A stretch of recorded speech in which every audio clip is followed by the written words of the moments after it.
y está llevándola a una situación de contracción voluntaria. Cuando el paciente tiene este aumento en la dimensión vertical como consecuencia de este aumento de la distancia interincisal, porque la posición de reposo de la mandíbula cae y aumenta, nos permite desde esta posición evaluar el espacio interincisal o la distancia interincisal que tiene el paciente, y vemos que tiene un aumento importante de esta distancia interincisal. Esto supone que el paciente tenga una pérdida de dimensión vertical importante, porque estamos viendo que hay un aumento bastante importante de este espacio.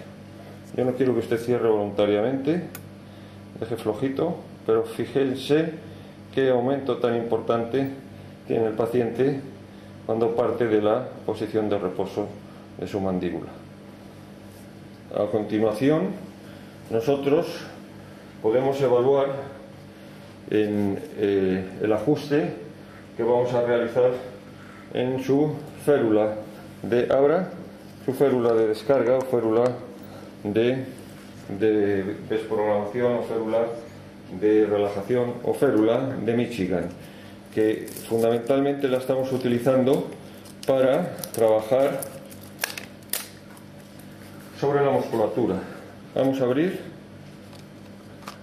A continuación aumentamos los pulsos hasta que el paciente tenga contactos dentales. Pasamos a 100 pulsos por minuto y aumentamos el pulso eléctrico. Vamos a aumentar rápidamente y el paciente nos dirá cuando nota que tiene contactos. Asiente, dejamos flojo, flojo y subimos la intensidad un poquito.